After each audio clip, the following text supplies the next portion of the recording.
Les bifurcations, ce sont celles que nous décidons dans nos propres vies, parce qu'on a envie de lui donner, à un moment donné, un autre sens, parce que la vie personnelle évolue, on rencontre quelqu'un, on a des événements qui font qu'on voit la vie autrement.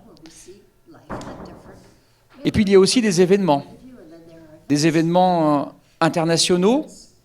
Évidemment, la pandémie a complètement bouleversé, chamboulé nos vies. Elle les a transformées.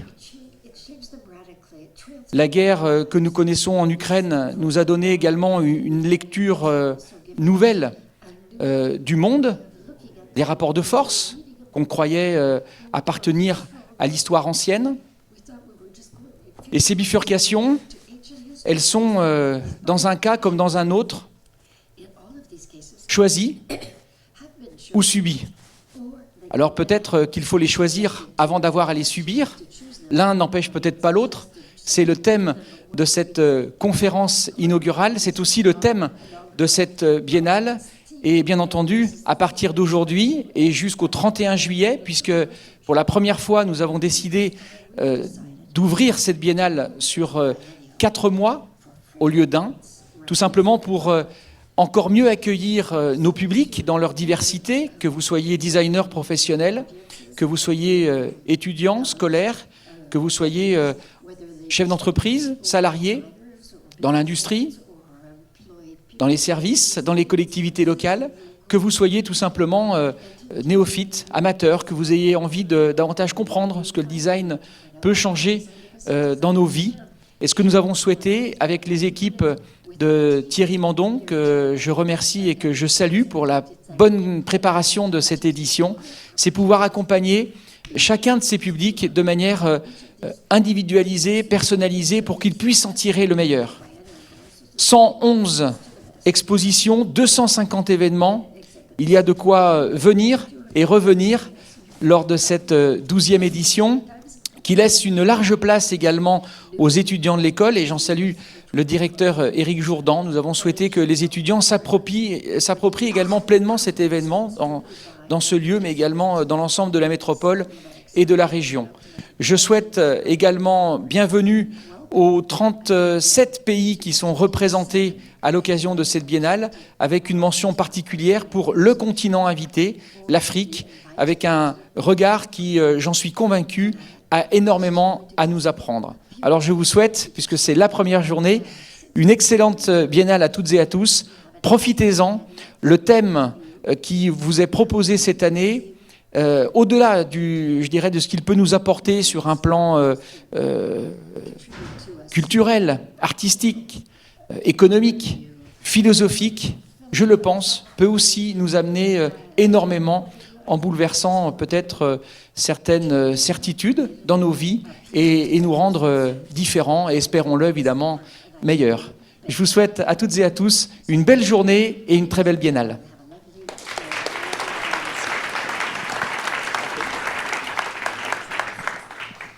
Bonjour à toutes et à tous, je suis absolument ravi de vous retrouver ce matin. Alors je ne pourrais pas tous vous saluer en vos grades égalités. Je voulais particulièrement remercier Béatrice Salmon, directrice du Centre national des arts plastiques, nos partenaires très nombreux, monsieur le directeur évidemment, et cher Thierry, monsieur le directeur de l'école, cher Eric. Voilà, vous êtes très nombreux, personnalités du monde des arts et du design, à être présentes ce matin. Et évidemment, cela nous fait chaud au cœur, comme l'a dit Gaël Perdriau, après une période longue de report de cette biennale qui ouvre enfin ses portes. Ils étaient nombreux hier aussi à visiter en avant-première nos partenaires de la biennale, et c'était aussi pour les équipes qui ont travaillé pendant ces 3 ans à la préparation de cette biennale un signe très fort de soutien qui a été, je crois, largement apprécié. Alors pour reprendre quelques termes de Gaël Perdriau, cette 12e biennale s'intéresse donc, vous l'avez compris, aux bifurcations, un sujet plus que jamais d'actualité dans notre monde face à des enjeux que nous connaissions déjà avant cette crise sanitaire, des enjeux écologiques, crise économique, crise sociale, crise géopolitique. Un changement qui est donc partout, qui semble s'accélérer et il devient donc urgent de bifurquer maintenant pour éviter certains écueils, certains dangers peut-être. Et dans ce contexte, notre ambition à travers cette biennale, c'est d'interpeller le grand public, de montrer comment le design peut nous aider dans cette réflexion en nous invitant à expérimenter de nouvelles voies possibles dans des domaines concrets du quotidien, vous le verrez, comme l'habitat, les mobilités, l'habillement ou la production. La biennale n'est pas réservée aux designers, c'est important de le dire, elle n'est pas réservée aux connaisseurs, elle s'ouvre à tout le monde avec cette année 4 mois pour explorer cette thématique des bifurcations. Elle nous invite toutes et tous à changer de regard sur l'avenir grâce et à travers le design. Aujourd'hui, nous savons tous que nous devrons, dans les décennies à venir, changer nos habitudes, faire évoluer nos modes de vie et nos organisations. L'enjeu, c'est peut-être que chacun devienne acteur de ce changement plutôt que de le subir. Bifurquer individuellement, c'est aussi bifurquer collectivement. Cela suppose dans un premier temps une prise de conscience généralisée. Le début de ce siècle est marqué par cette prise de conscience individuelle et collective, et c'est cette notion qui a inspiré notre équipe, qui a dessiné cette thématique des bifurcations. Et l'étape suivante, c'est de la transformer en acte. Mais avant cela, il faut prendre le temps d'explorer les nouvelles voies possibles pour construire un monde plus durable. C'est exactement ce que nous vous proposons pour cette Biennale 2022. Nous avons tous en tête l'exemple de familles, d'amis, de collègues qui ont changé radicalement dans cette période de crise de vie, alors en caricaturant, qui sont peut-être allés élever des chefs dans le Larzac, comme on dit, mais de manière plus fine, qui ont choisi de modifier profondément leur mode de vie, de revenir à des choses plus essentielles. Et bifurquer, c'est bien cela, c'est faire des choix qui nous ramènent à nous concentrer, qui nous amènent à nous concentrer sur des choses plus essentielles. Choisir nos bifurcations, donc, plutôt que de les subir, c'est une opportunité formidable, celle d'imaginer autrement l'avenir de notre société. C'est dans cet état d'esprit résolument optimiste que la Biennale aborde la thématique des bifurcations, et surtout c'est dans cet état d'esprit que la Cité du Design elle-même se transforme, puisque vous le savez peut-être, vous l'avez entendu, la Cité du Design entame une deuxième phase dans sa vie avec un projet que nous avons appelé Cité du Design 2025, et qui va là aussi repenser l'accueil de tous les publics sur ce site déjà très beau et très important pour notre territoire de la Cité du Design. D'abord pour l'école, nous sommes ici dans les nouveaux locaux agrandis, étendus de l'école, qui ont été la première phase de ce chantier très ambitieux, donc de nouvelles salles, de nouvelles salles d'exposition, de nouveaux lieux de travail pour les étudiants. Une deuxième dimension qui sera l'accueil des entreprises, puisque nous démultiplions encore notre capacité d'accueil de start-up, d'entreprises innovantes sur ce site du quartier créatif. Nous développons un centre régional d'innovation par le design qui va permettre de disposer des matériels, des matériaux et des compétences pour développer tous les projets innovants des entreprises du territoire, mais aussi à l'échelle évidemment nationale et internationale, ici, et grâce et par le design. Et puis une ambition très très forte en direction des grands publics. C'est une réalité pour cette biennale, mais c'est une réalité dans le quotidien de la Cité du Design, s'ouvrir toujours plus à des publics de plus en plus larges, et particulièrement aux enfants, avec la cabane du design qui est née il y a quelques mois, avec bientôt la Galerie nationale du design, en partenariat évidemment avec le Centre national des arts plastiques, qui sera le seul lieu de récit permanent de l'histoire du design en France. Et puis, bien sûr, de nouveaux lieux d'exposition et un lieu de destination pour ce grand public avec un hôtel, des restaurants, un lieu de vie, parce que le design doit se vivre. Ça n'est pas qu'une question de visite et puis on repart et on n'en parle plus. Il faut que ce lieu devienne un lieu de vie à part entière. Voilà donc les dimensions que nous développons pour le grand public, pour les entreprises, pour les étudiants. C'est un investissement de plus de 60 millions d'euros, public-privé. Cela dit beaucoup de l'ambition du territoire de Saint-Étienne Métropole, qu'a souhaité Gaël Perdriau. Ça dit beaucoup de l'ambition de notre territoire pour le design à l'échelle internationale et de la place aujourd'hui qu'occupe Saint-Étienne dans cet univers. Voilà pour notre bifurcation. Maintenant, je vous propose de parler de vos bifurcations, de nos bifurcations collectives. Et je vous souhaite en tout cas une merveilleuse biennale pour ces 4 mois et une très belle conférence ce matin.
Bonjour à toutes et à tous.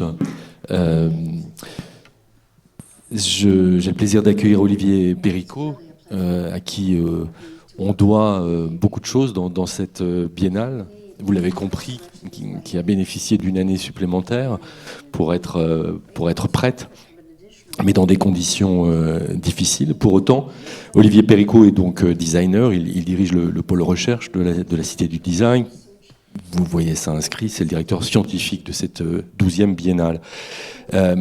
Pour autant, et j'aimerais commencer par là, Olivier Péricot, vous n'avez pas bifurqué, c'est-à-dire que ce thème des bifurcations, vous l'aviez choisi avant même cette situation pandémique, qui est venue souligner sa pertinence, mais pour autant, vous n'avez pas changé de thème et bifurqué cette biennale. Pourquoi ?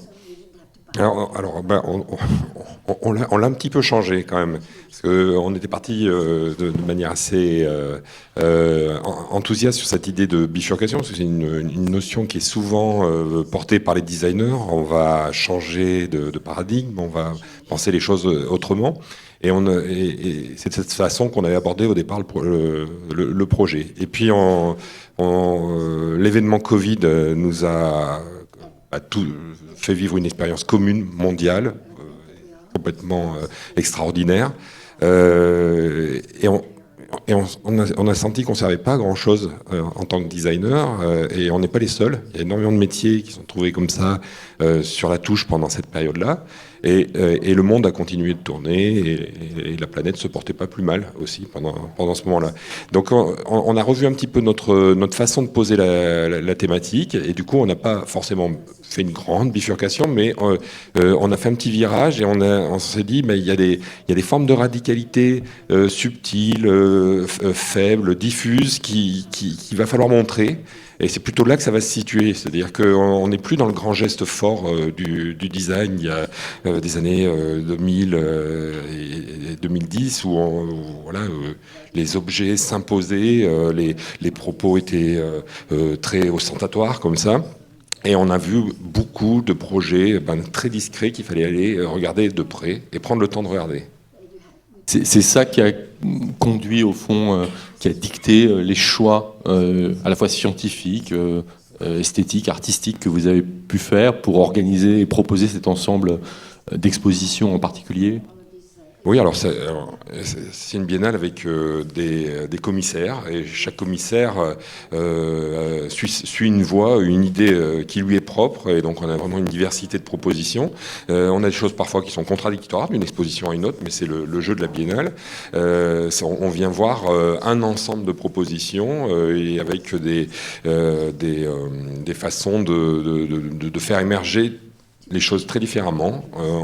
C'est une biennale, je pense, où on voit le design en tant que méthode, plus que le design comme la réalisation d'un objet, mais plutôt dans sa méthode, dans comment la méthode préserve ou porte des actes de création.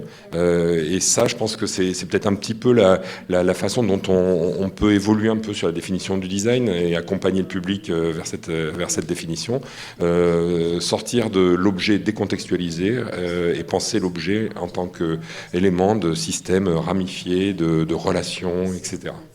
Ça, c'est un objectif important en direction en particulier peut-être du plus grand public, c'est-à-dire de doter l'idée que le design se résumerait à des produits finis, à des objets qu'il s'agirait d'exposer, dont on pourrait faire l'histoire, mais montrer que le design, ce sont avant tout des méthodes, vous disiez, des processus, et donc ces expositions ont pris le soin d'exposer ce qui n'est pas toujours évident, ce qui pose des questions particulières de scénographie, d'exposer des processus, d'exposer des démarches, de mettre en scène des méthodes.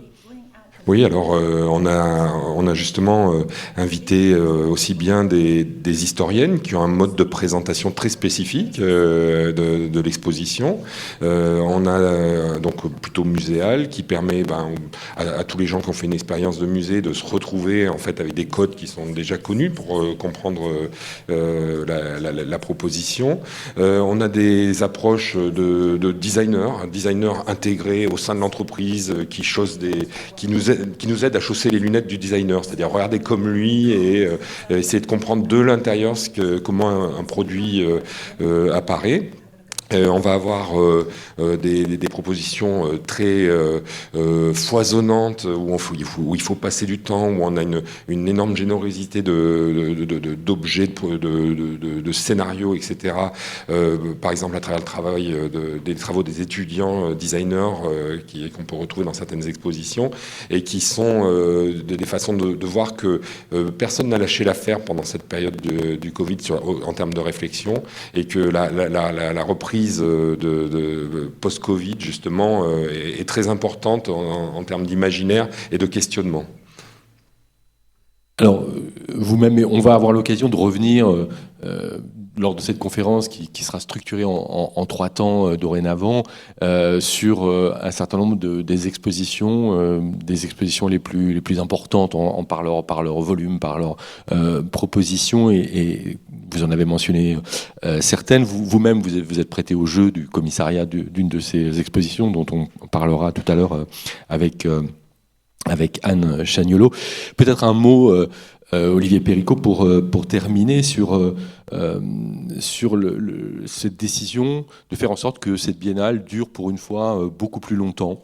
Peut-être que ça aussi, c'est une leçon de cette période que nous avons traversée, qui consiste à se dire que il faut peut-être être plus modeste, comme vous disiez, dans les approches, être moins péremptoire, être plus pratique. Mais ça veut dire accepter de passer davantage de temps, pouvoir peut-être y revenir plusieurs fois pour bien saisir les propositions.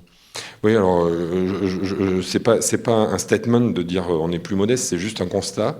On est avec des propositions qui sont de cet ordre-là, qui travaillent sur la subtilité, et ça, c'est une génération de designers qui s'exprime de cette façon-là, et je pense que c'est très représentatif des besoins de la société aujourd'hui. Il y a une grande sensibilité à ce niveau-là, et 4 mois, on l'a interprété comme ça, c'est-à-dire c'est 4 mois, c'est le temps de revenir aussi à la Biennale, c'est de prendre le temps, c'est une documentation gigantesque sur notre période contemporaine qui est posée là par tout un tas d'acteurs, de créateurs, et ça vaut le coup pour la société de poser ça, de venir voir ça, de venir discuter, débattre sur ces propositions. Il y a rien de définitif. On est là pour expérimenter collectivement, penser collectivement nos environnements, et c'est vraiment pour le coup une question extrêmement politique qui se pose là à nous. Merci beaucoup Olivier Péricot. On va passer au premier temps d'approfondissement de cette conférence. Je vais demander à Dušan Kazik de me rejoindre. D'abord, peut-être un mot pour dire que je suis très heureux que le journal que nous avons créé il y a un peu plus de 4 ans maintenant, AOC, soit associé à cette biennale, parce que s'il y a une chose qui nous rapproche de cet univers du design et de l'état d'esprit de cette biennale, c'est de partir du constat que c'est aussi, et peut-être d'abord avant tout, un lieu de rencontre entre des démarches qui appartiennent aux sciences, qu'il s'agisse des sciences dites dures ou des sciences humaines et sociales, mais aussi à l'art, à la création, à la culture. Et je crois qu'on est dans un moment où les envies réciproques d'aller vers l'autre univers, quand on appartient à l'univers scientifique, d'aller vers l'univers de la création et réciproquement, donc, n'ont pas été aussi forts depuis très longtemps. Et je pense que les espaces qui permettent ces croisements sont assez rares. Pour le design, c'est une évidence de tout temps. Et je crois que ça renforce notre proximité. Alors quand on a commencé à discuter avec les équipes de la Biennale, de la manière dont AOC pourrait contribuer, et en particulier en invitant une chercheuse ou un chercheur à venir dire des choses autour de la question de la bifurcation. Moi, assez vite, j'ai pensé, et je fonctionne souvent comme ça, à un livre que j'avais lu très peu de temps auparavant, celui de Dušan Kazik, que je remercie d'être là aujourd'hui, qui est anthropologue. Ce livre s'appelle quand les plantes n'en font qu'à leur tête. Il a paru au tout début du mois de janvier dans la collection Les Empêcheurs de penser en rond de la découverte. Et c'est un livre magnifique, c'est un livre important aussi, je crois. C'est un livre qui est issu d'une recherche, d'une thèse qui a été soutenue avant la pandémie. Et il se trouve que j'ai rencontré Dusan à l'occasion de cette pandémie, à l'occasion d'un article pour AOC dans lequel il expliquait pourquoi cette pandémie, au fond, lui faisait saisir ce moment comme une bifurcation. Et des bifurcations, je dirais qu'il y en a beaucoup pour l'instant dans la trajectoire de Dusan Kazik, à la fois personnelle, puisqu'il a grandi dans ce qu'on appelait l'ex-Yougoslavie, que la guerre là-bas, il y a tout juste 30 ans, ces jours-ci, en fait, aujourd'hui même. Aujourd'hui, 6 avril, c'est les 30 ans du début de cette guerre en ex-Yougoslavie, l'ont conduit à venir habiter en France quand il avait 22 ans. Voilà une première bifurcation et pas des moindres. Mais il y a d'autres bifurcations dans la trajectoire de Dusan Kazik, des bifurcations à la faveur de l'avancée de son travail de recherche. Il partait pour travailler sur un sujet et puis finalement, c'est pas tout à fait celui-là. À travers les discussions qui ont été les siennes avec Vinciane Després en particulier, il s'est dirigé vers d'autres objets qui lui ont permis de mettre à jour à quel point une bifurcation s'est produite au XVIIe siècle, qui a été absolument centrale et tellement centrale qu'on ne la voit plus aujourd'hui. C'est la manière dont nous sommes entrés dans ce qu'on pourrait appeler l'économie.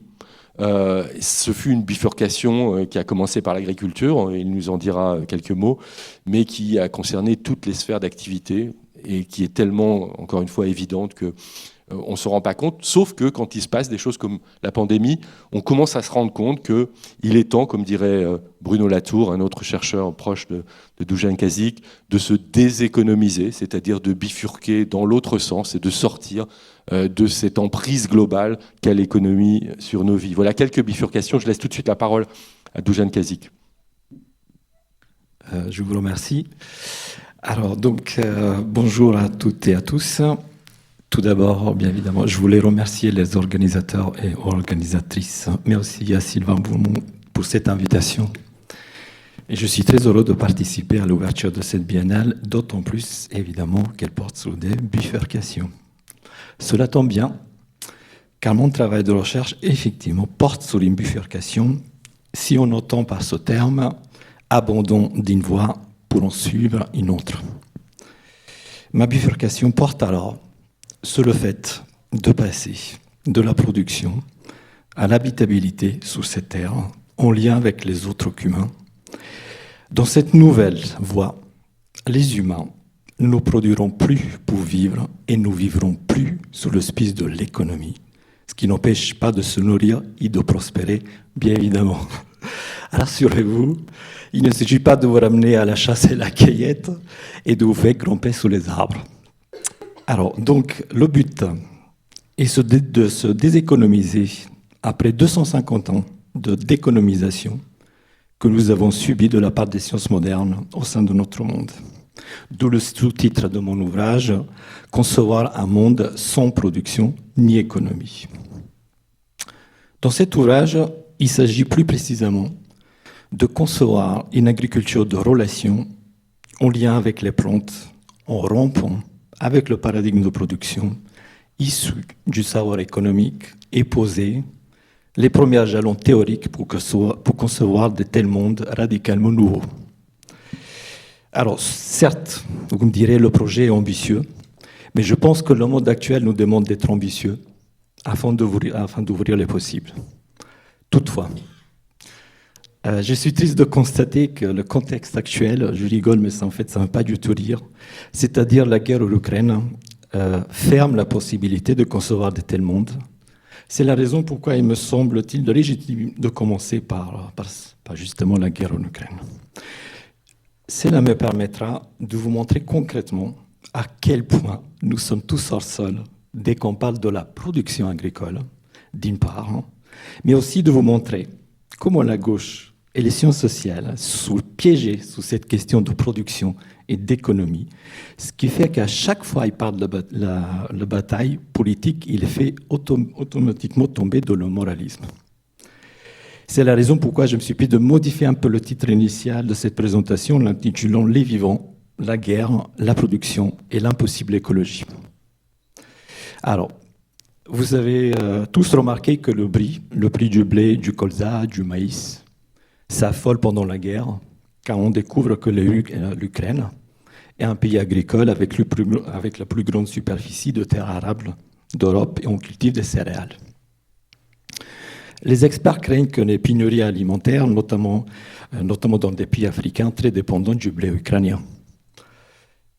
Les gros syndicats agricoles, notamment le FNSEA, donc font un lobby intense en ce moment auprès des institutions européennes pour démanteler le volet agricole de la politique climatique de la Commission européenne intitulé « De la ferme à la fourchette », car ce volet veut rendre l'agriculture un peu plus écologique. FNSEA dit qu'il faut produire plus. Et selon eux, les réglementations environnementales entravent la production agricole. Selon eux, il faut retrouver la souveraineté alimentaire afin d'éviter la famine. C'est le raisonnement logique. Emmanuel Macron a repris l'argument récemment en disant qu'il faut une agriculture qu'elle produit plus, en abandonnant le volet environnemental. Donc les lobbies agroalimentaires sont en train de torpiller en ce moment tous les avancements en matière concernant l'agriculture, tout en prenant en piège les sciences sociales et la gauche qui jonglent entre la production et la protection de l'environnement. Il argumente qu'il faut produire autrement, que les productions céréalières ne nourrissent pas des humains mais des animaux pour la production de la viande. Et ils disent que pour changer l'agriculture, il faut manger moins de viande, qu'il faut abandonner la production industrielle, le productivisme, ce qui l'a fait tomber dans le moralisme, avec des propositions ultra-normatives et hors sol. La droite gagne à nouveau et la gauche perd à nouveau. Pendant ce tour de passe-passe entre la gauche et la droite, concernant la production agricole, moi je viens de passer une semaine avec des céréales dans la Beauce, il y a 10 jours. Vous savez, ces gens-là, accusés de tous les maux et nommés à tort d'être des productivistes, pour mon nouveau terrain. Donc je n'ai pas fait exprès d'aller voir les céréaliers pendant la guerre. En fait, ce jour, elle était prévue bien avant. Je me retrouve sous la ferme de Lange Corentin. Ils cultivent des céréales sur 550 hectares en agriculture conventionnelle. C'est gigantesque comme surface, vous pouvez imaginer. Alors, je les questionne sur la manière de cultiver les blés. Et voici ce qu'il me dit. Tout le monde traite, je cite, tout le monde traite les blés comme un objet de rien du tout. Les gens voient les blés comme matière première. Regardez ce qui se passe avec la guerre en Ukraine. Même FNSEA traite les blés comme un objet de production et je suis adhérent à la Fédé. Mais le blé, c'est un être vivant qui pousse dans le champ. On travaille avec les vivants. Je ne sais pas pourquoi il y a un tel décalage entre les gens du métier et des gens de l'extérieur. André Mathieu, c'est un autre céréalier situé dans la Beauce. Il cultive des céréales sous 380 hectares en agriculture conventionnelle. Il me dit ceci.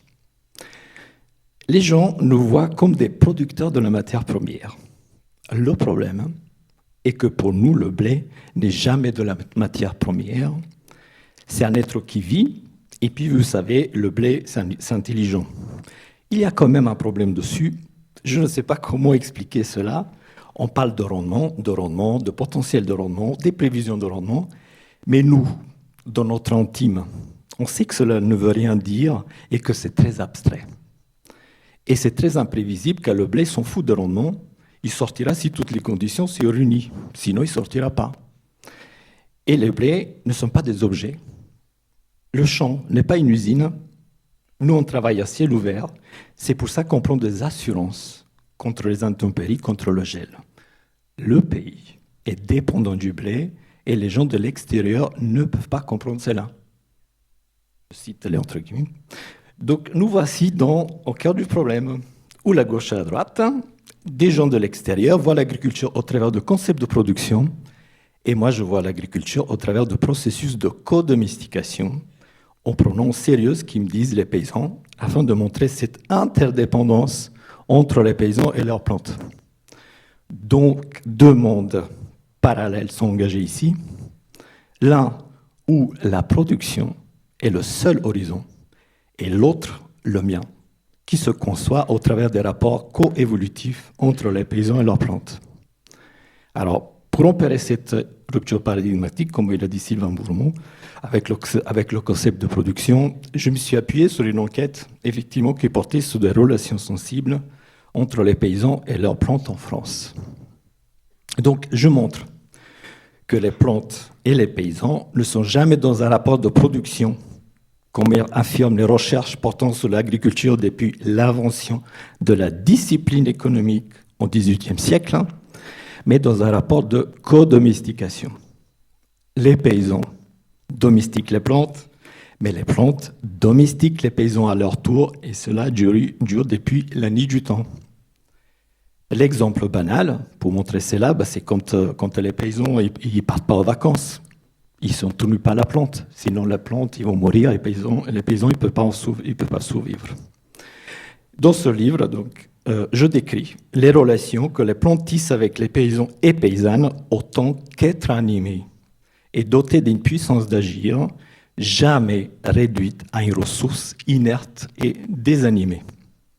Pour faire ce type de description, donc je suggère dans le livre de ne plus considérer les plantes comme des objets de production et de consommation, c'est-à-dire comme des êtres uniquement mangeables, afin d'instaurer d'autres modes d'existence des plantes, ce qui n'empêche pas de les manger, bien évidemment. Alors, concrètement, je décris donc comment les plantes et les paysans travaillent ensemble, comment ils cultivent des relations d'amour, comment ils se dominent, comment ils se parlent, comment ils s'accompagnent mutuellement, comment ils jouent. Et au fil de description, je montre donc les différents types de modes d'existence des plantes lorsqu'elles sont en relation avec les paysans afin de montrer concrètement les plantes qui ne sont jamais réduites à des objets inertes, désanimés, comme le prétendent les théories économiques et sociologiques quand même, mais des êtres animés avec cette puissance d'agir sous les paysans.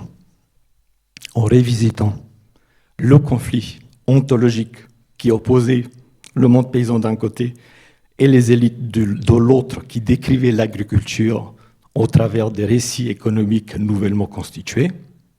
Donc je montre que les paysans n'ont jamais produit la moindre tomate, la moindre carotte, et le moindre chou, le moindre blé sur cette terre, mais qu'on vit grâce aux dons des plantes, dont DON-D-plantes. Alors, une des thèses de ce livre est de dire que le capitalisme et le socialisme, vous savez, deux régimes, à première vue, et pour tout le monde, sont des régimes opposés. Mais en fait, sont en réalité de deux faces des mêmes pièces. Pourquoi ? Parce qu'ils partagent un fond épistémologique commun, postulant que sans la production et ni l'économie, l'humanité ne peut pas vivre sous cette terre.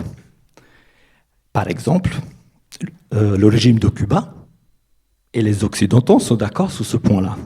Ils se disputent uniquement pour savoir dans quel régime on va produire, dans un régime capitaliste ou dans un régime socialiste. C'est la même chose en ce moment entre la Russie d'un côté et les Occidentaux de l'autre. Ils sont d'accord sur cette question qu'il faut produire les blés. Ils ne discutent pas de savoir comment vivre avec les blés, ce qui est quelque chose de radicalement différent. Et ce qui se passe, c'est que nous sommes pris dans une alternative infernale entre la production et la protection de l'environnement, au lieu de vivre tant bien que mal avec les autres qu'humains. Au travers de concepts de production, le capitalisme et le socialisme, c'est-à-dire la gauche à droite, nous coupent, réduisent les nos humains à une ressource inerte et inanimée, et la production nous coupe des relations avec les autres humains, car les relations viennent toujours après. Vu les extensions multispécifiques et désastres écologiques dans lesquels nous sommes, donc il faut se mettre urgemment au travail pour trouver des manières de vivre avec les autres humains en ne les réduisant plus plus à une ressource inerte et inanimée, mais en lui accordant une puissance d'agir sur nous. Vous ne pouvez pas entrer en rapport avec les autres humains qui nous entourent lorsqu'ils sont réduits à une ressource, à un objet inerte, à un produit ou encore une marchandise. Au travers de concepts de production, nous sommes en train de détruire le monde et de provoquer non seulement notre propre disparition, mais aussi celle des autres espèces. Comment vous voulez vous sauver vous-même et les autres humains alors que la production passe devant les relations avec les autres humains? Cela est impossible. Donc, on va continuer à produire, c'est-à-dire à détruire, jusqu'à un moment où on comprendra ce qui nous arrive et on se dira, mince, il fallait vivre avec le monde autre qu'humain qui nous entoure, mais ce sera trop tard pour nous et pour les autres humains. Lorsque les sciences humaines et les militants écologistes critiquent le productivisme, comme c'est le cas aujourd'hui avec la guerre en Ukraine, ils naturalisent davantage le concept de production, car au lieu de chercher à son passé, ils cherchent un autre modèle de production, comme si ce dernier constituait notre matérialité ou notre infrastructure, pour parler comme les marxistes, indépassable. Or, derrière le productivisme, il n'y a pas la bonne production qu'il faut retrouver. Le choix porte entre produire ou vivre avec le monde autre qu'humain. Contrairement à ce qu'affirment les sciences modernes, la véritable matérialité de notre monde sont nos relations entre les humains et les autres humains. Le concept de production est juste une notion économique qui s'est définie comme l'exploitation des ressources, bien évidemment, par le capital et le travail. Cette notion est plaquée sous tous les secteurs: l'industrie, le commerce, l'artisanat, l'agriculture, la recherche. C'est pourquoi on dit que l'industrie produit, l'artisanat produit, l'agriculture produit et même maintenant la recherche produit. Alors, comment nous sommes arrivés pour croire que nous ne pouvons pas vivre sans production ni économie? Tout commence en 1759. C'est la date fatidique. François Quesnay, l'un des fondateurs de l'économie moderne, publie un tableau dans lequel, le fameux tableau rural très connu parmi les spécialistes, de laquelle il explique, sans se préoccuper de point de vue des paysans, que l'agriculture produit pour créer de la richesse. Il affirme que les autres secteurs, et notamment l'industrie, sont stériles et improductifs. Cette affirmation est fondamentale, car elle conduit l'économiste Adam Smith dans la fameuse La richesse des nations, livre donc très connu parmi les spécialistes aussi, a affirmé par la suite que les autres secteurs, le commerce, l'industrie et l'artisanat, sont également productifs et créent aussi de la richesse. Cet effort de démonstration impose la question de la production comme centrale et valable désormais dans tous les secteurs. Plus tard, un autre pas est franchi avec Karl Marx. Il affirme que les humains produisent pour vivre en société et que cela concerne l'humanité tout entière.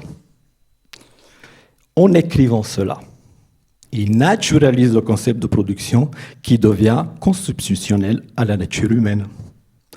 Et tout le monde y croit. Et à partir de là, vous êtes enfermé dans le cadre de l'économie. La gauche et la droite se battent depuis le 19e siècle pour savoir qui va détenir les fameux moyens de production, l'État ou les entreprises, mais elles partagent le même fondement épistémologique, étant eux deux d'accord pour dire que la production constitue notre matérialité et que nous ne pouvons pas vivre sans économie. Alors, ce qui se passe aujourd'hui,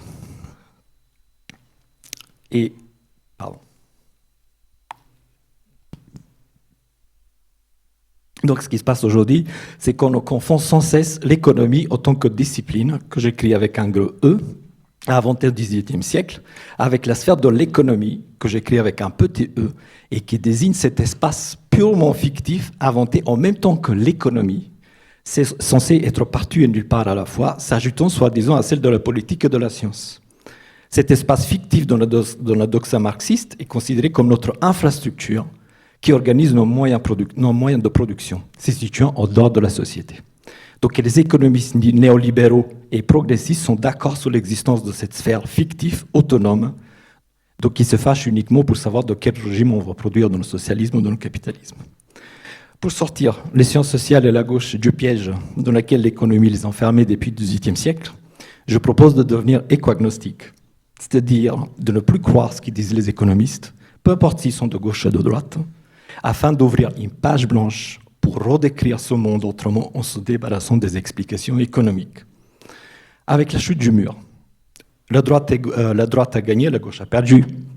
Mais la gauche et les sciences sociales continuent d'accroire ce que leur dit économie autant que discipline, car ils ont le même fondement épistémologique et ontologique, puisé dans le récit économique du XVIIIe siècle, sur lequel ils ont bâti l'idéal socialiste.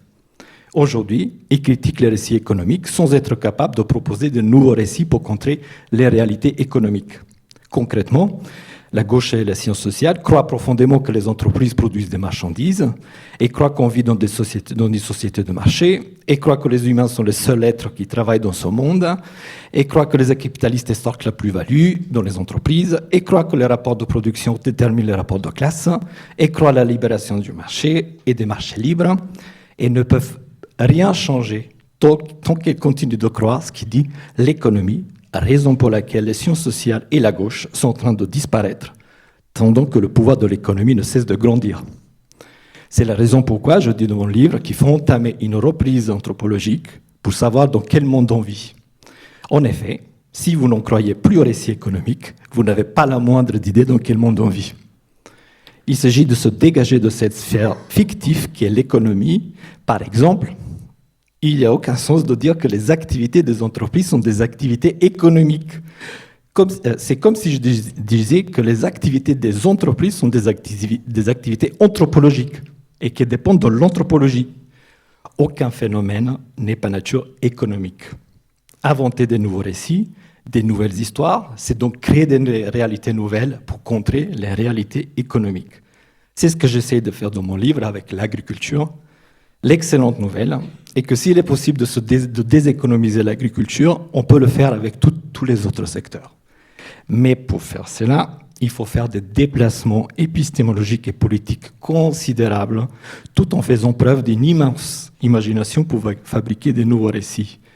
Je ne dis pas que cela va être facile, mais c'est réalisable, et au sens là, il y a de l'espoir. Je vous remercie de votre attention.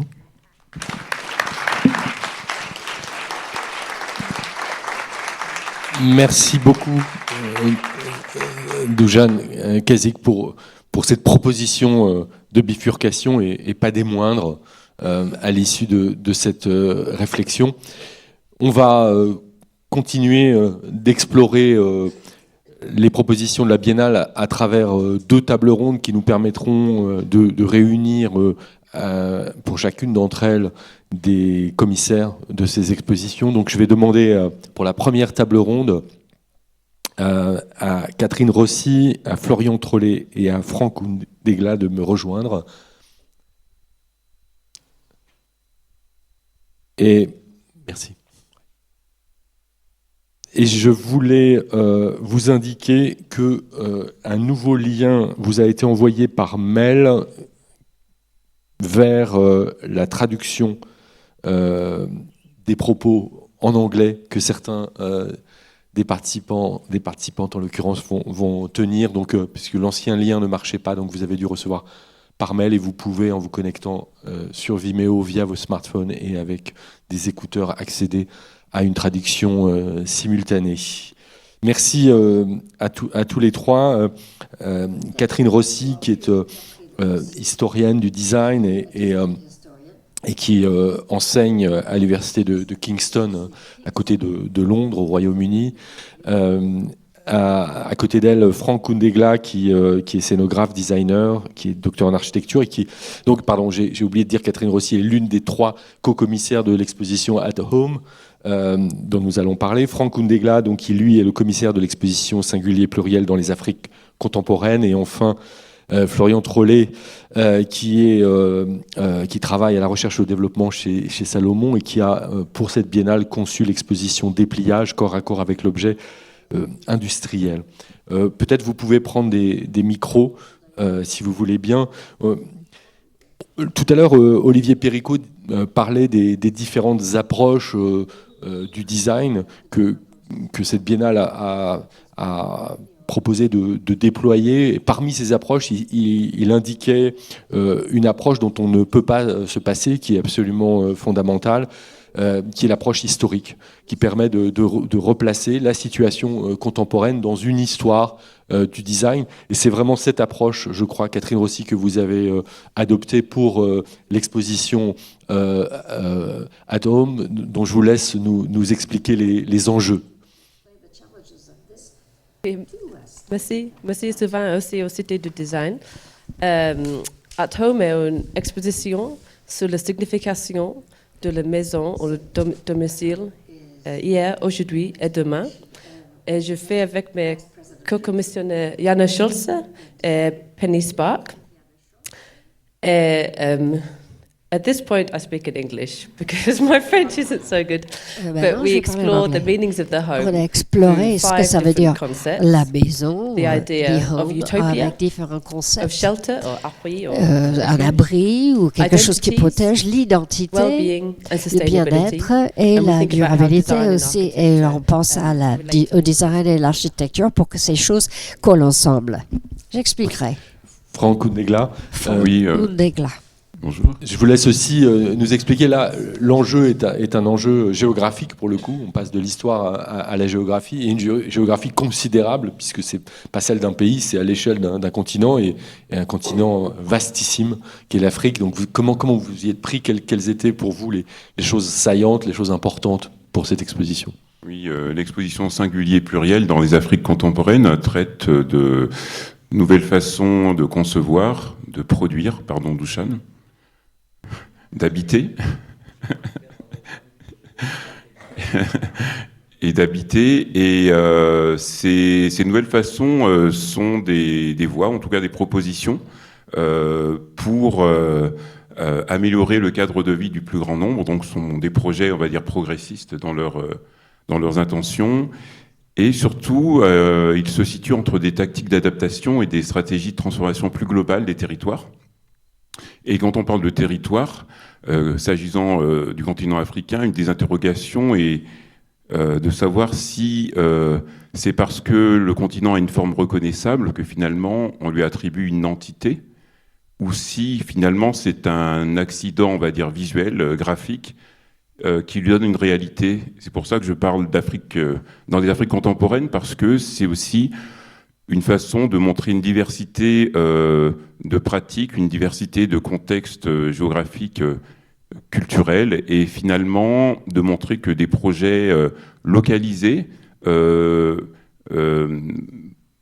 émettent des signaux qui peuvent être très opérants localement, mais aussi qui peuvent intéresser ailleurs. Voilà, donc c'est une façon aussi de banaliser finalement ce qui se déroule en Afrique pour montrer que ça peut se dérouler ailleurs, ou qu'il peut y avoir des échanges d'idées entre l'Afrique et le monde et inversement.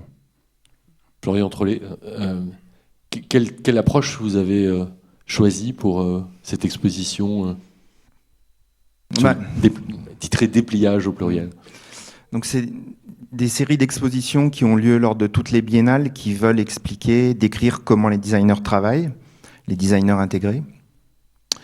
Et là, pendant justement l'arrêt de la production, pendant la fermeture des usines, on a eu un petit peu de temps dans différentes entreprises sur le territoire rhône-alpin, un peu partout en France et partout dans le monde, de réfléchir à la manière dont on faisait, peut-être de commencer à changer certaines choses. Et voilà, c'est une collecte de différentes initiatives sur des collègues, des gens que je connaissais, que j'ai découvert grâce à la constitution de cette collection de 40 œuvres, qui m'ont permis, moi, d'essayer de mieux comprendre mon métier, puis peut-être de l'expliquer aux gens qui viendront visiter la Biennale. Dans quelle mesure vous avez été affecté par cette actualité. Je parle de la pandémie en l'occurrence. Dans quelle mesure vous avez laissé cette actualité venir configurer votre réflexion? C'est vrai que quand on est chercheur ou chercheuse, historienne en l'occurrence, on s'inscrit dans des temporalités longues. Et l'histoire, c'est un peu le contraire de l'actualité de ce point de vue-là. Mais malgré tout, quand il se passe des choses aussi totales que la pandémie, c'est difficile de ne pas réagir. Et d'autant plus qu'elle concernait directement ce qui vous importait, c'est-à-dire home. Absolutely. Tout à fait. The concept of the home Le came to us concept just before the comme pandemic. ensemble But pendant cette pandémie. COVID is one of the very current issues that we deal with, and actually the climate emergency is. Et la crise climatique est vraiment importante, mais il y avait Covid qui était plus immédiat. So history is important to us. L'histoire We realise est that d'importance pour provide a nous. particular historical perspective. Et c'est bien de fournir une perspective historique. On voit ça avec des expos, des objets du passé et des objets modernes mélangés. Et d'un côté, ça nous fournit la vue à long terme de ce qui s'est produit peut-être depuis très longtemps, mais qu'on a pu voir à cause de la pandémie. Une des choses, c'est l'importance de la nature dans la maison. C'est pas une tendance, hein. On voit peut-être ça en France comme ça, mais c'est une de nos bifurcations, c'est de l'importance de la maison. Les plantes peuvent garder un bien-être psychologique et physique, et ça fait ça depuis longtemps dans les maisons. On pense au fait de travailler à partir de la maison et comment la maison s'est détournée d'un lieu de sanctuaire, quelque chose qui est devenu bureau et d'autres ouvertures sur le monde. Et une des choses que je pourrais dire sur l'expo, c'est qu'on comprend bien qu'on est tous experts de nos maisons. On habite tous une maison. Donc, ce qu'on fait là, c'est d'articuler, soulever des questions pour que les designers se posent des questions aussi par rapport à la maison.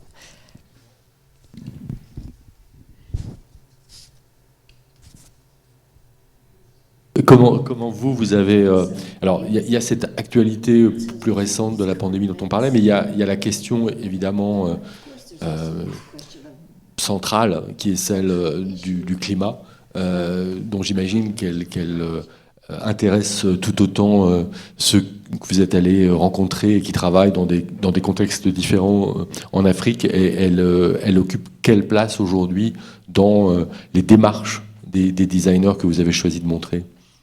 Dans l'exposition, pour donner une idée générale, on va traiter aussi bien de pratiques agricoles et forestières, de santé publique, de transmission des savoirs, de mobilité ou de construction. Et finalement, cette question, elle traverse tous ces champs de travail.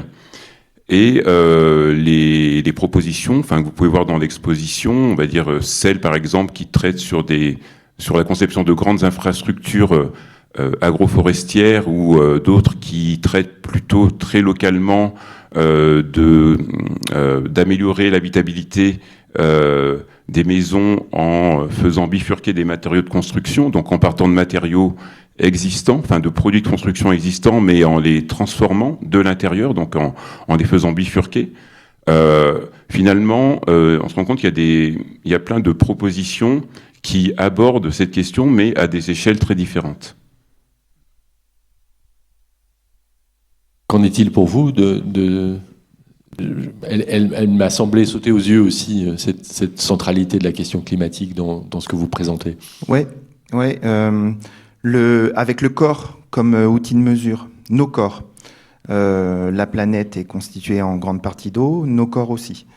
J'attaque l'expo comme ça, en parlant de cette ressource.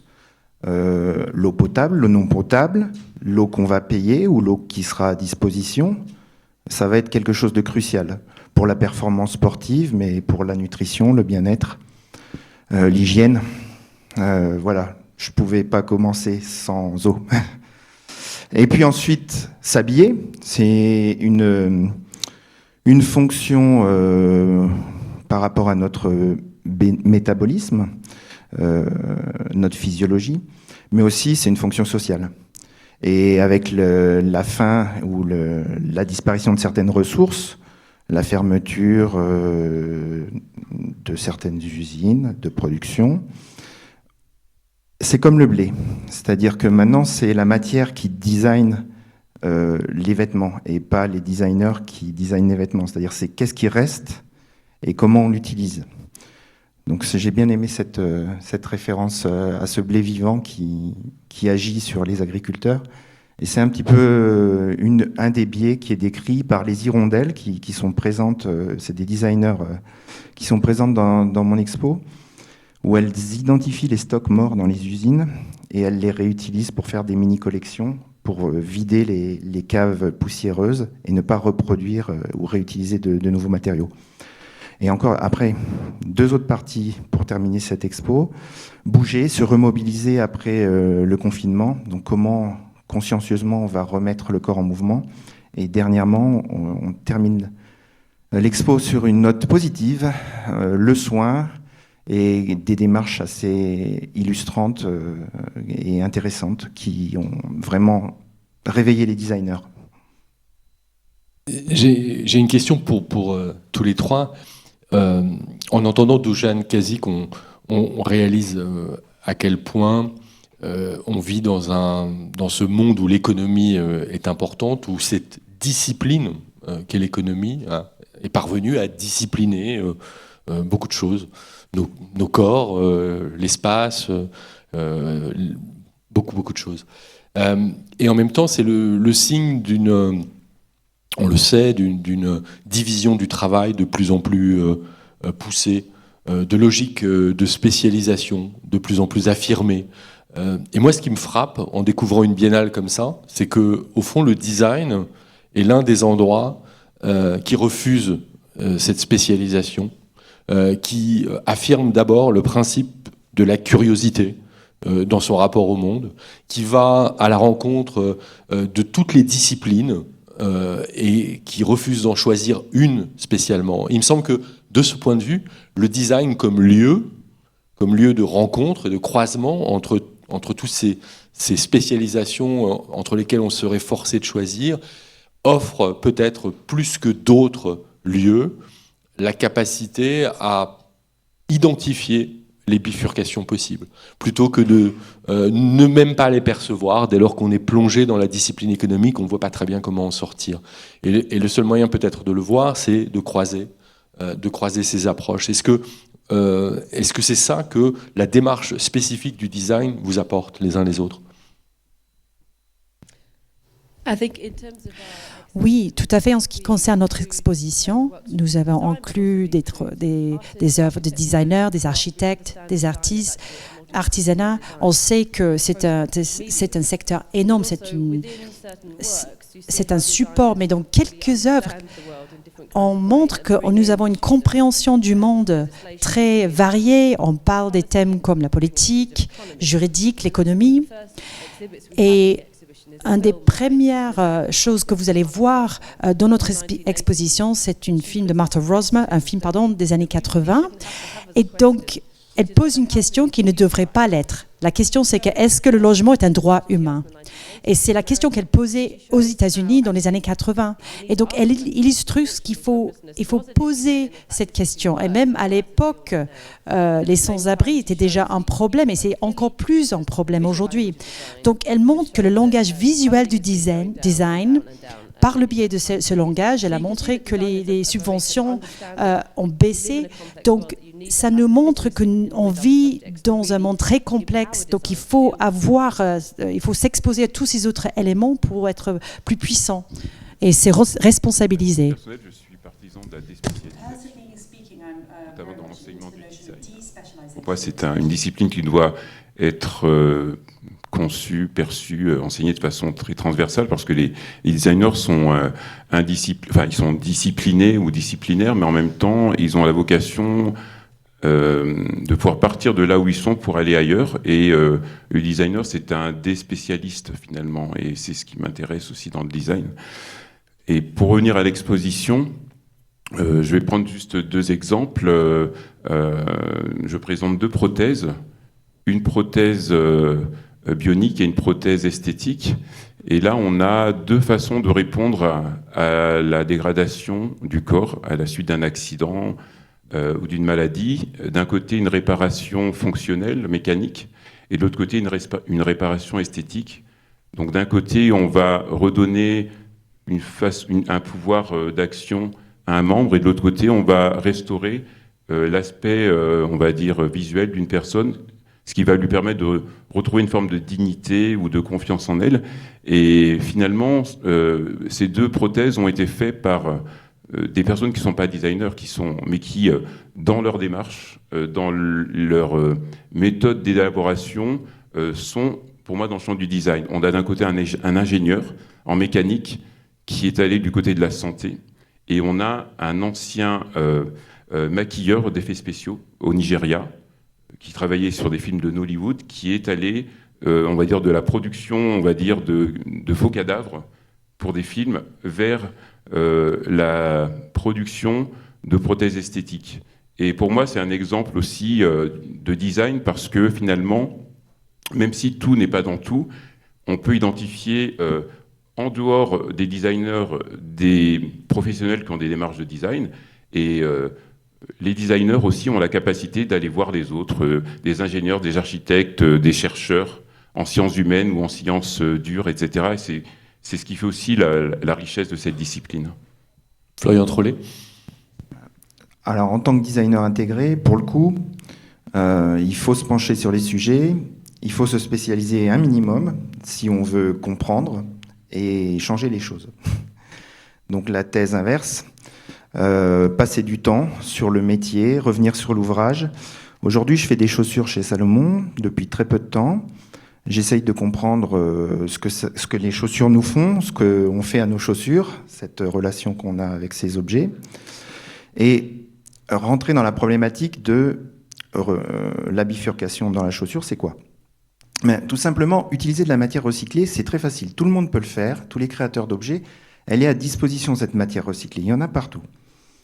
Par contre, faire des objets recyclables, c'est très compliqué. On ne sait pas le faire. Et si on ne fait qu'utiliser de la matière recyclée en ce moment, si c'est ce qui se passe dans les entreprises, eh bien, on va l'épuiser également, cette matière recyclée. Et on va arriver à certains paradoxes, comme certaines entreprises de vêtements qui produisent de la matière recyclée vierge, des fausses bouteilles de plastique qui ne porteront jamais de l'eau, qui vont les broyer pour créer ce label recyclé. Et ça existe. Donc ce paradoxe existe.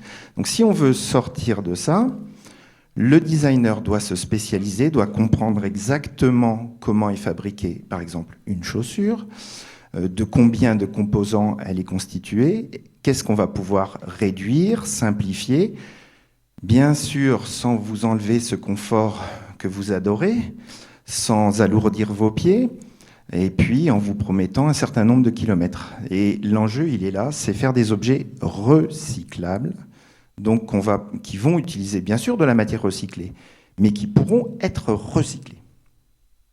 Merci, je crois que Dujan Kazik n'avait même pas rêvé de la production de la matière recyclée comme exemple ultime de cette économie dont il parlait.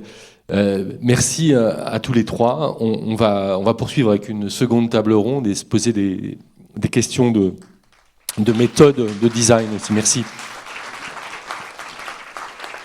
Donc je demande à Ernesto Rosa, Sophie Penn et Benjamin Grindorge et Anne Chagnolot de me rejoindre.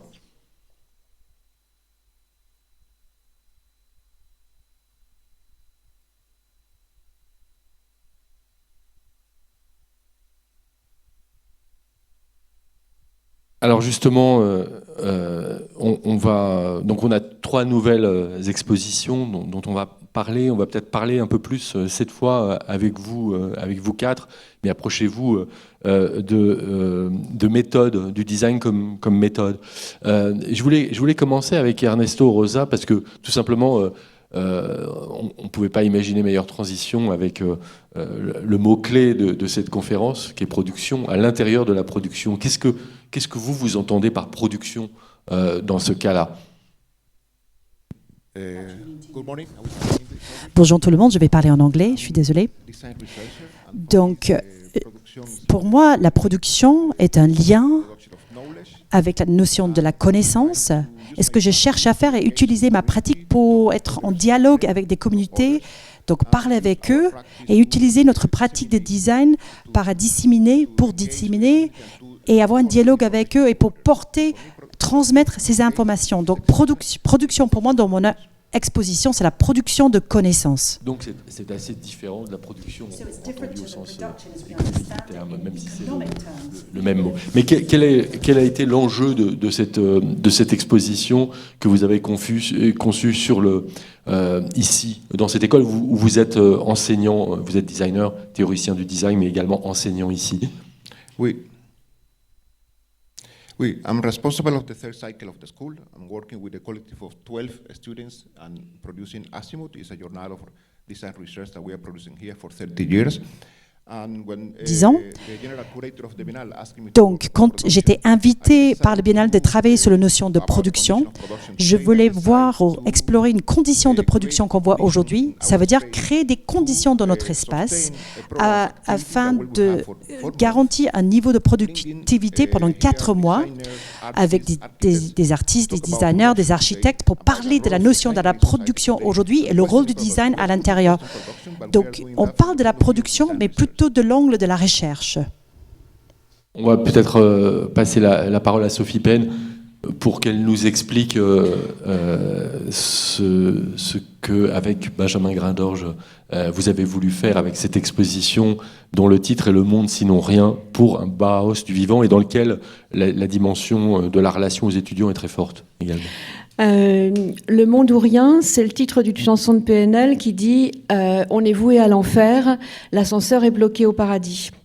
Ce sont les étudiants de l'ESAT de Saint-Étienne et du Learning Planet Institute qui nous ont proposé ce titre il y a presque 2 ans quand on a commencé à travailler ensemble sur l'exposition. Alors il y a une mélancolie profonde, une forme de désespoir d'une génération qui est sortie en 2019 dans la rue pour le climat, qu'on a apparemment à l'époque énormément entendu, peut-être pas écouté, et puis qui s'est tue depuis 2 ans. Et cette génération, elle a cette mélancolie, mais elle a aussi une croyance, et une croyance presque unique dans la création. Et là encore, on l'entend un peu, mais on ne l'écoute pas beaucoup. Et le projet de l'exposition, c'est de donner la place à une génération qui est finalement une génération mutante, si on peut dire, au sens où elle a en elle l'énergie presque d'une nouvelle espèce, parce qu'elle sait qu'il ne lui reste que la création, que cette création soit une innovation radicale ou des petits chemins de traverse. Et l'exposition, avec la mise en scène de la scénographie de Benjamin Grain-d'Orge, montre très bien ces différences d'intensité, ces différents chemins que la jeunesse qu'on présente, elle vient de l'ESAT de Saint-Étienne, du Learning Planet Institute, mais aussi de l'ESAT du Mans, de l'ESAT de Reims, de l'IRI, du Centre Georges Pompidou. Et pour nous, c'est le début d'un réseau. Ce qu'on aimerait, c'est que ce Bauhaus du vivant qui dit quelque chose comme le Bauhaus de demain, il parlera pas tellement des matériaux, il parlera plutôt des relations avec le vivant. C'est ça que cette jeunesse veut. Ce sont vos livres, Dusan, Vinciane Després, Donna Haraway, Bruno Latour, que cette jeunesse lit, parce qu'elle sait qu'elle n'a pas d'autre planète où atterrir. Et donc voilà, ce qu'on aimerait, c'est que à partir de maintenant, ce qui se passe dans les écoles, ce qui se trame en secret dans les écoles autour du vivant, s'affirme comme un milieu de vie où il y a un design des transitions qui est en train de naître. Voilà, c'est de ça qu'on parle. Merci. Benjamin, rajouter un mot.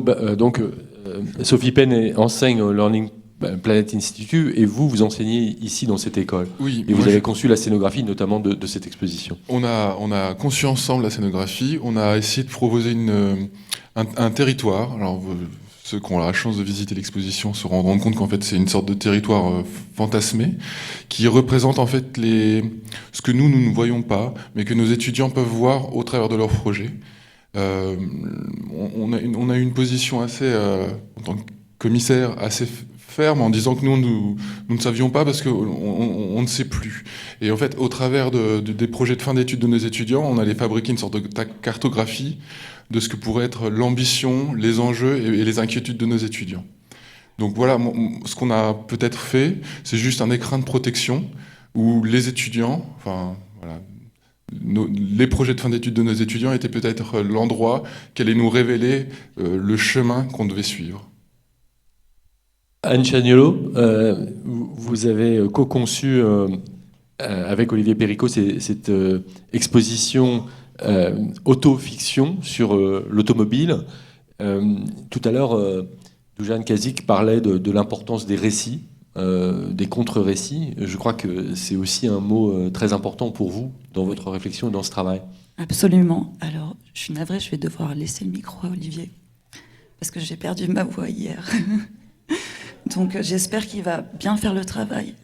Je vais quand même le surveiller. Merci. Un peu. Oui, alors vraiment, j'aurais préféré qu'Anne parle. Alors, c'est un travail absolument soudé, et moi j'ai un peu plus de voix qu'elle, par contre. Du coup, oui, c'est une exposition qui se propose de tracer une biographie d'un objet. C'est un objet qui est extrêmement important, puisque on a 1,2 milliard de voitures sur Terre. C'est quelque chose qui est présent partout, dans tous les paysages, dans tous les espaces où on évolue, et ça fait partie probablement après le téléphone portable, de l'objet le plus répandu sur Terre. Et donc on s'est intéressé à cet objet, se demandant comment on bifurque avec ça. Et alors le principe de l'exposition, c'est de dire il y a de multiples récits sur l'automobile, et ce qui est intéressant, c'est de les partager, de les mettre en débat, et de proposer en fait aux visiteurs une sorte de démocratie technique, c'est-à-dire voilà, vous venez vous emparer de la documentation. Le travail du design à ce niveau-là, c'est de déléguer en fait une partie de la réflexion aux autres. Et alors on utilise en fait notre savoir-faire de designer pour mettre en scène, organiser l'information, faire se répondre les objets et les informations entre elles. Voilà. Merci. Ernesto Rosa, tout à l'heure, vous explicitiez ce mot de production en expliquant que ce qui vous intéressait, c'était la production de la connaissance. Est-ce que vous diriez, on disait aussi tout à l'heure que, évidemment, le design, enfin pour tous les spécialistes qui sont là, c'est une évidence, mais ça ne l'est pas forcément pour le grand public. Le design, ça ne se résume pas à des objets finis. Mais on pourrait ajouter à ça, ça ne se résume pas non plus à une connaissance. En fait, le design intervient davantage au niveau de la manière de produire cette connaissance, des méthodes mises en œuvre pour produire des connaissances. C'est ça qui vous intéresse dans le design ? Oui, tout à fait. Actuellement, je suis professeur, et chaque fois, quand je commence un projet, je cherche à comprendre le logique. Et avec les étudiants, on crée la méthodologie pour travailler ensemble et pour amener ce dialogue au sein de notre pratique tous les jours. Oui, tout dépend. C'est vrai, en tant que designer, vous êtes dans l'industrie, vous connaissez le langage de développement de la machine, l'outillage, et en fait, vous cherchez à communiquer comment on peut explorer, expérimenter au sein de l'école pour mobiliser les étudiants, les inciter à expérimenter. Pour moi, c'est la même chose, c'est le même protocole. Vous pouvez être en usine, vous pouvez le faire à l'école, n'importe où. Donc ça peut être avec une association ou ailleurs. Peu importe le contexte, le designer, ce n'est pas une discipline, non. C'est plutôt transdisciplinaire, c'est une pratique, et c'est une pratique qui puise les connaissances de toutes les sources, que ce soit l'anthropologie, et on utilise tous ces outils pour créer un ordre. Donc pour moi, le design, c'est une pratique fluide qui peut se positionner n'importe où dans la société. Par exemple, une bouteille, la connaissance, c'est la même chose. Le rôle des femmes, le rôle des gens dans la société. Sophie Penn ou Benjamin, comme vous voulez. La question qui se pose dès lors, c'est comment on enseigne. D'ailleurs, je ne sais pas si c'est le bon mot. Qu'est-ce qui se passe dans des écoles qui font du design ? Vous avez choisi de mettre une référence au Bauhaus dans le sous-titre de votre exposition. On sait que le Bauhaus entretenait des liens étroits à l'industrie, et d'où cette idée d'un Bauhaus du vivant aujourd'hui. Mais pourquoi avoir choisi de vous mettre dans cette histoire-là, dans cette filiation-là, précisément pour pour revendiquer cet héritage de cette manière d'enseigner? Parce que d'abord le Bauhaus, c'est des collectifs, c'est un écosystème qui allait très au-delà de ce qu'il représentait lui-même dans sa destinée. Et dans le travail des étudiants, on voit que les écoles leur apportent un milieu de vie où il y a beaucoup de rencontres. Dans une école de création, que ce soit une école de sciences, que ce soit une école de design, il y a des visiteurs. Il y a des relations avec le territoire, il y a des relations avec l'entreprise. Et le Bauhaus, qu'il avait comme effet systémique, c'est aussi qu'il il arrive en 1919, au moment de la Constitution de Weimar, quand un nouvel espace démocratique semble s'annoncer, et donc de nouveaux espaces domestiques, de nouveaux espaces de travail. Dans une époque de bifurcation, la référence au Bauhaus, elle vient pas directement de nous, on s'est situé dans l'époque parce que c'est la communauté européenne qui a lancé ce grand programme New European Bauhaus, et nous, on a voulu dire, c'est pas forcément de la pile à hydrogène que viendront les bifurcations, mais c'est des changements d'attitude, de croyances et de culture, et c'est dans les écoles que ça se noue. Et il y a une pensée du vivant qui apporte ça. Alors après, sur l'enseignement, je vais repasser le micro à Benjamin, parce qu'il y a cette question de l'apprentissage et de l'écoute des projets. Moi, je suis designer, ma pratique principale, ça reste d'être designer. Mais je suis aussi enseignant depuis 10 ans ici, et avec une grande joie, pour 2 raisons. Parce que, très égoïstement, en fait, j'ai besoin de vérifier ce qui compte aux yeux du monde, au travers des yeux de mes étudiants. Et cette énergie, moi, je la retrouverai pas seule. Donc en fait, je parle de ça parce qu'en fait l'apprentissage, en fait, il est plutôt de l'ordre d'une collaboration. En fait, ce qu'on met en place dans cette école, je crois, c'était l'espace d'un endroit de protection. En général, quand même, je pense que quand une jeune femme ou un jeune homme décide de se tourner vers le design ou même les sciences, en fait, c'est quand même parce que il y a une incompréhension du monde, ou en tout cas il y a une inquiétude, en tout cas il y a la volonté de changer des choses. Et donc c'est quand même un cadre où on arrive un peu, pas abîmé, mais en tout cas un peu inquiet. Et donc la première des choses, en fait, je pense qu'une école doit être un endroit de protection. Ensuite, il faut progresser, il faut s'ancrer dans le monde, et pour le faire correctement, il y a évidemment des connaissances et des savoir-faire à apprendre. Mais encore une fois, et ça je reviens sur la table ronde de tout à l'heure, je pense qu'on formera jamais des spécialistes, parce que ce qu'on enseigne, c'est plutôt d'être capable de muter, de s'adapter, et puis aussi peut-être de changer de niveau de langage en fonction de à qui on parle, à qui ça s'adresse, à quel vivant on s'adresse. Et ça, je pense que c'est une chose que dans nos écoles on peut apprendre et on doit apprendre. Après, au final, je pense que ce qu'on enseigne, c'est d'être capable de se spécialiser, c'est-à-dire d'être capable d'être précis sur les choses. Et finalement, ça c'est assez important. Moi, je suis très touché quand à la fin de ces années d'études, je me rends compte que les étudiants font tout autre chose, mais ils le font très bien. Et ils ont juste appris à comprendre et à reformuler peut-être la question à chaque fois qu'on leur pose des problèmes. Et cette idée du cahier des charges définitif n'existe plus, et c'est plutôt intéressant de s'en rendre compte. Olivier Péricot, peut-être un mot aussi pour préciser ce que vous entendiez par méthode tout à l'heure. Ouais, on peut partir du mot design, quoi, qui indique plutôt un acte de projeter, et en fait dans cet acte de projeter, vous imaginez, vous jetez quelque chose en avant, puis il y a toute une période où l'idée, où l'intention est comme ça dans les airs, et vous allez pendant cette période-là, en fait, et moi je pense que le design se situe à ce moment-là, c'est-à-dire que c'est là qu'on conçoit, c'est là qu'on a des objets, des propositions qui apparaissent, et puis on ne sait pas où ça va tomber. Et alors probablement, on court après ce point d'impact, mais on le verra pas de nous-mêmes. Et c'est peut-être ça, en ça que le design est assez particulier, et sur lequel il faut réinventer en permanence les définitions. Pas de proposition dogmatique, quoi, sur cet acte. C'est un mot qui est complètement évanescent, naissant, qui a des ancrages multiples. Donc on peut vraiment s'en emparer, le réinterpréter en permanence.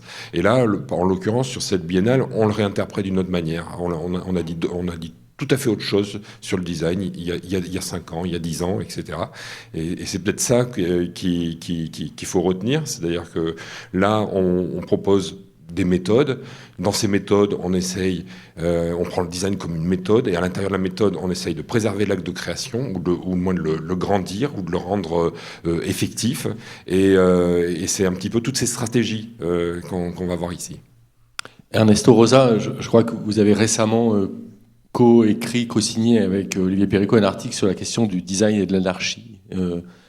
C'est une proposition théorique un peu nouvelle et qui ouvre Olivier Péricot.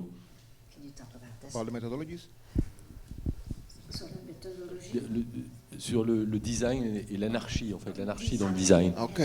Oui. Yeah. Okay. Yes. Pardon, I was confused because my brain is understanding French. Je suis désolée, mon cerveau vous écoute, mais j'ai donc la traduction dans l'oreille. Je suis un peu perdue. Comme j'ai dit avant, cette pratique est une pratique ouverte. La décision, il faut ouvrir la pratique du design. Il ne faut pas trop...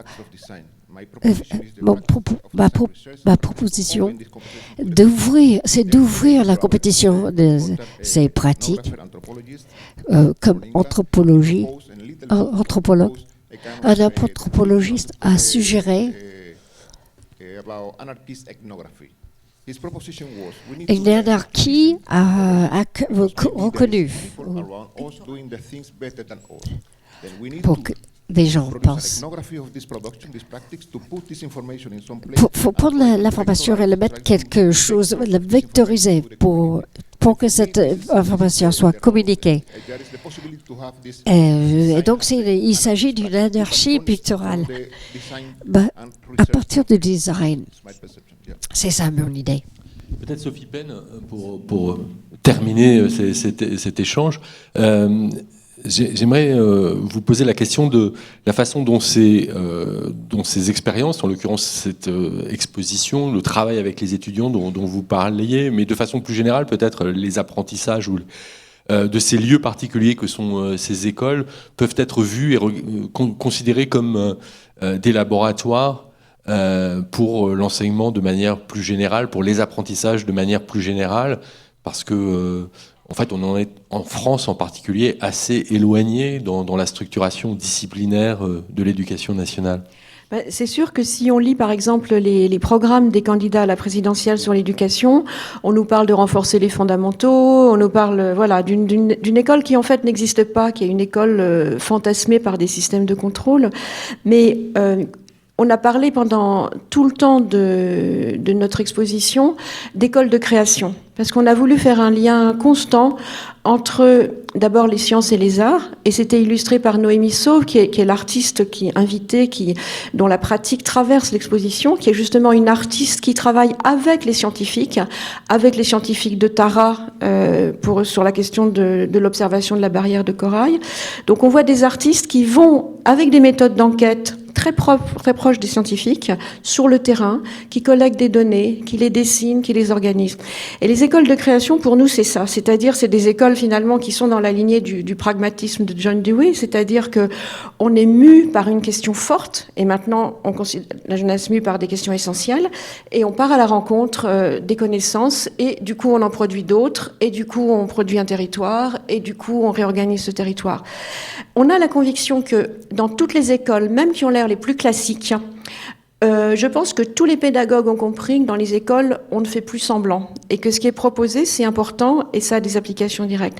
Je pense que même dans les universités qui ont l'air les plus traditionnelles, il y a des poches d'innovation, des poches de liberté qui font que ces écoles de création, ces milieux de vie où il y a un design au sens très large, des transitions qui émergent. Il faudrait qu'il y ait une meilleure écoute sociale, mais je pense que ça existe partout, même en France. C'est porté par la pédagogie de projet, qui est parfois une pédagogie très directive, mais qui est aussi une pédagogie de l'empowerment, et ça va être de plus en plus le cas, parce que les profs, sinon, ne peuvent plus contenir ce qui se passe. Alors voilà, ce serait ça dont on devrait débattre dans la campagne. Qu'est-ce que c'est qu'apprendre aujourd'hui, ou comme dit Thierry Mandon, une génération qui apprend en même temps qu'elle découvre, ou qui découvre ce qu'elle apprend parce qu'elle est dans une totale incertitude. Alors on a joué là-dessus sur cette question d'une transmission qui semble parfois inutile, mais qui fait que cette jeunesse reçoit des techniques comme les techniques graphiques, les techniques de dessin, qui semblent en être parfois ennuyées ou trouver ça fastidieux, comme quand on apprend à coder, et puis qui finalement bricolent des choses, et c'est plus que bricoler, ou c'est le bricolage historique de Michel de Certeau, ou de, voilà. Et donc voilà, on ne sait pas regarder ces processus, mais si on les regardait, on verrait que l'école, c'est peut-être là où se trament les meilleures transitions et qu'on devrait faire grandir et faire pousser comme un milieu vivant. Merci beaucoup. Merci à vous 5, en fait. Même les sans voix. Peut-être il nous reste un peu de temps pour, si vous avez des questions pour les participants de cette table ronde, mais aussi celles et ceux de la table ronde précédente, ou pour Dujan Kazik.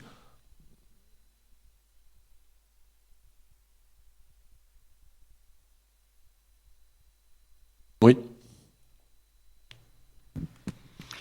Donc en vous écoutant, c'est effectivement très, très intéressant. Il y a quelque chose qui me semble, enfin à moi, obvious, c'est un peu la proximité avec les démarches de poésie expérimentale qui se rapproche un peu de la sémiotique du coup et qui pose le terme de poiesis comme justement un processus qui est capable de se réinventer. Donc je pense qu'effectivement le design en tant que discipline transversale se rapproche de ce type d'approche de pensée.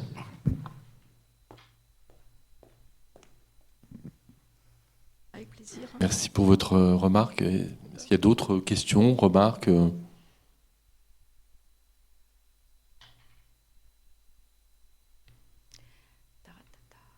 Oui. Merci, Sophie.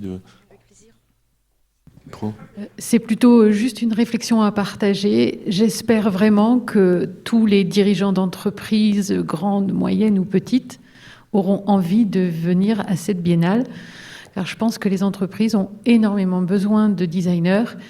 Il faut que les écoles et les entreprises travaillent ensemble pour que tout ce mouvement que vous évoquez vers le vivant soit de plus en plus perçu, compris et travaillé dans l'entreprise.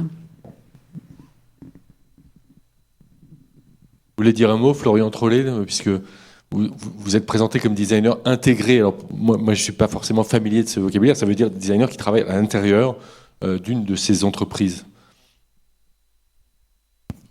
Il y a déjà beaucoup de designers en France, dans les entreprises. La question, c'est qu'est-ce qu'on leur demande de faire et qu'est-ce qu'ils font réellement au quotidien. On en forme beaucoup, on en forme, on en déforme. Non, mais c'est une bonne question. Oui, j'espère que les chefs d'entreprise vont venir et on va pouvoir dialoguer avec eux. Mais qu'est-ce qu'on leur demande à ces designers et est-ce qu'ils sont dociles ou est-ce qu'ils proposent autre chose? Est-ce qu'ils peuvent avoir le droit de parole et proposer une vision? Est-ce que leurs enseignants leur ont donné suffisamment de souffle pour qu'ils osent dire autre chose, proposer autre chose? Est-ce qu'on a su cultiver leur imagination pour qu'ils aient la force de le faire? J'espère que oui. Et puis j'espère qu'on pourra continuer à en discuter et à veiller attentivement à tout ça. Oui. Je voudrais juste... Là, je vais prendre ma casquette de prof pour dire que, en tout cas, en tant qu'enseignant à Saint-Étienne, l'enjeu de l'inscription dans le réel et de l'inscription dans le territoire est très très important. Nous, encore une fois, je reviens sur ça, c'est cette idée de protection qu'on a vis-à-vis de nos étudiants, mais l'idée c'est qu'ils aient les armes pour pouvoir justement travailler correctement. Alors quand travailler correctement, ça veut dire être capable de discuter avec les entreprises, les faire muter, mais muter eux-mêmes pour finalement trouver un chemin parallèle plus acceptable. Et ça, je pense que c'est, en tout cas, Éric a dû partir, mais Éric Jourdan, le directeur de l'école, et nous, les professeurs, on tend vers cette idée que l'école n'est plus un endroit où parler de l'entreprise, de l'industrie, de la production est un gros mot. Il faut au contraire y aller pour soit faire changer les choses, soit au contraire améliorer les choses. Mais au contraire, enfin en tout cas, on donne beaucoup d'énergie pour que nos étudiants n'aient pas peur de s'inscrire dans leur réalité. Voilà.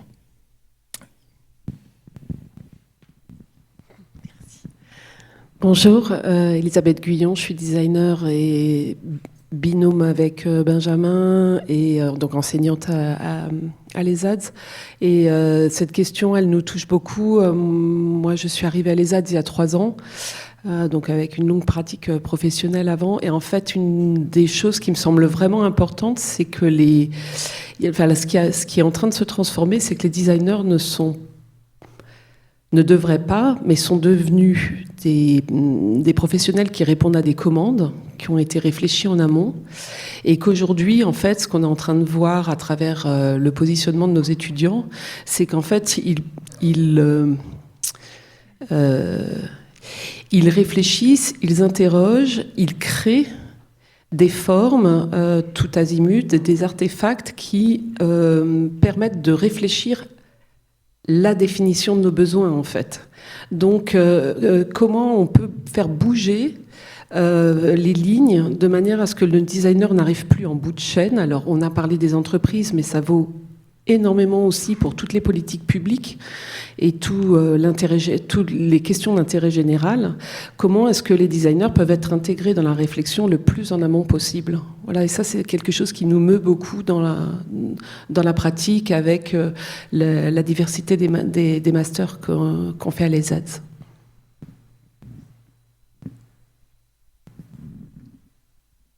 Est-ce qu'il y a d'autres questions ou remarques, prises de parole? Non. Bon, alors je vais vous remercier toutes et toutes pour votre attention et ceux qui ont parlé pour vos propos. Et je vous souhaite une bonne fin de matinée. Au revoir.